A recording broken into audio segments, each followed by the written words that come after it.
ഇതിനിടയിൽ നമ്മുടെ my friend ട്രംപിന്റെ അമേരിക്കയിൽ നിന്നും ഒരു വാർത്ത പുറത്തു വരുന്നുണ്ട്. നിങ്ങളിൽ എത്ര പേർ ആ വാർത്ത ശ്രദ്ധിച്ചിട്ടുണ്ട് എന്നറിയില്ല. ഇന്ത്യക്കാരെല്ലാം അമേരിക്ക വിട്ടുപോകണം എന്ന ഒരു പ്രസ്താവനയാണ് വലിയ രീതിയിൽ അമേരിക്കയിൽ ചർച്ചയായിക്കൊണ്ടിരിക്കുന്നതും വിവാദമായി മാറിയിരിക്കുന്നതും. അമേരിക്കയിലെ തീവ്ര വലതുപക്ഷ പാർട്ടിയായ റിപ്പബ്ലിക്കൻ പാർട്ടിയുടെ നേതാവും തെരഞ്ഞെടുക്കപ്പെട്ട ജനപ്രതിനിധിയുമായ ഇദ്ദേഹമാണ് ഇത്തരത്തിൽ ഒരു വിവാദമായ പ്രസ്താവന നടത്തിയിരിക്കുന്നത്. ശരിക്കും പറഞ്ഞാൽ എനിക്ക് ഇദ്ദേഹത്തിന്റെ ഈ പ്രസ്താവന കേട്ടപ്പോൾ നമ്മുടെ മനസ്സിനക്കര എന്ന സിനിമയിലെ ഒരു സംഭാഷണമാണ് ഓർമ്മ വരുന്നത്. ആ സിനിമയുടെ അവസാന ഭാഗത്ത് ഷീലയുടെ കഥാപാത്രം വേലക്കാരിയോട് പറയുന്ന ഒരു ഡയലോഗുണ്ട്. നമ്മൾ നമ്മുടെ മക്കളെ എത്ര സ്നേഹിച്ചിട്ടും കാര്യമില്ല. നമ്മളുടെ മാതാപിതാക്കൾക്ക് നമ്മൾ എന്ത് കൊടുത്തുവോ അതാണ് മക്കളിൽ നിന്നും നമുക്ക് തിരിച്ചു കിട്ടുന്നത്. അമേരിക്കയിലും സംഭവിക്കുന്നത് ഏതാണ്ട് ഇത് തന്നെയാണ്.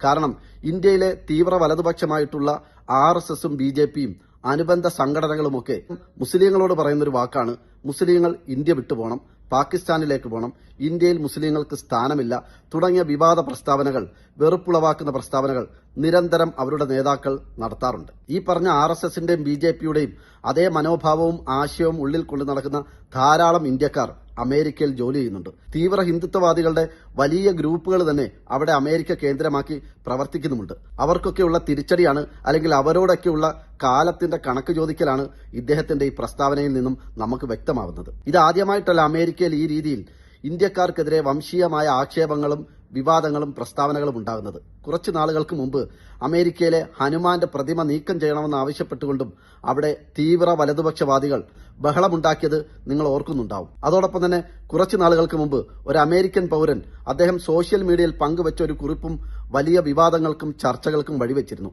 അദ്ദേഹം എഴുതിയത് ഇങ്ങനെയാണ്: ഞാൻ എന്റെ മകനെയും കൊണ്ട് സ്കൂളിലേക്ക് പോകാൻ റോഡിലേക്ക് ഇറങ്ങുമ്പോൾ ശരിക്കും ഞാൻ അമേരിക്കയിലാണോ അതോ ബോംബെയിലെ ഒരു സ്ട്രീറ്റിലാണോ ഉള്ളത് എന്ന് എനിക്ക് തന്നെ സംശയമാവുന്നു. അത്രത്തോളം സമ്പന്നമായ സംസ്കാരങ്ങളും ആചാരങ്ങളുമായി ഇന്ത്യക്കാർ നമ്മുടെ രാജ്യത്തിന്റെ പല ഭാഗങ്ങളും പല സ്ട്രീറ്റുകളും കൈയടക്കിയിരിക്കുന്നു. ഇതും വലിയ രീതിയിൽ അമേരിക്കയിൽ ചർച്ചയാവുകയും ഇന്ത്യക്കാരെ അമേരിക്കയിൽ നിന്നും പുറത്താക്കണമെന്ന രീതിയിലുള്ള മുറവിളികൾ ഉയരുകയും ചെയ്തു. ശരിക്കും പറഞ്ഞാൽ ഇത് കൂടുതലായി ബാധിക്കുന്നത് ഹിന്ദുക്കളായ ഇന്ത്യക്കാരെയാണ്.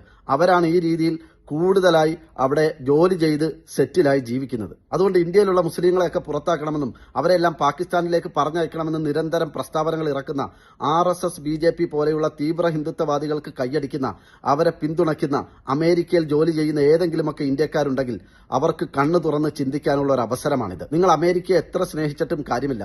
ഇന്ത്യയിലുള്ള മുസ്ലിങ്ങളോട് നിങ്ങൾ എന്താണോ ചെയ്യുന്നത്, ഇന്ത്യയിലുള്ള ന്യൂനപക്ഷങ്ങളോട് നിങ്ങൾ എങ്ങനെയാണോ പെരുമാറുന്നത്, അതാണ് അമേരിക്കയിൽ നിങ്ങൾക്കും തിരിച്ചു കിട്ടുന്നത്. കണക്ക് ചോദിക്കാതെ ഒരു കാലവും കടന്നുപോയിട്ടില്ല എന്ന് ചരിത്രം നിങ്ങളെ ഓർമ്മിപ്പിക്കുക തന്നെ ചെയ്യും.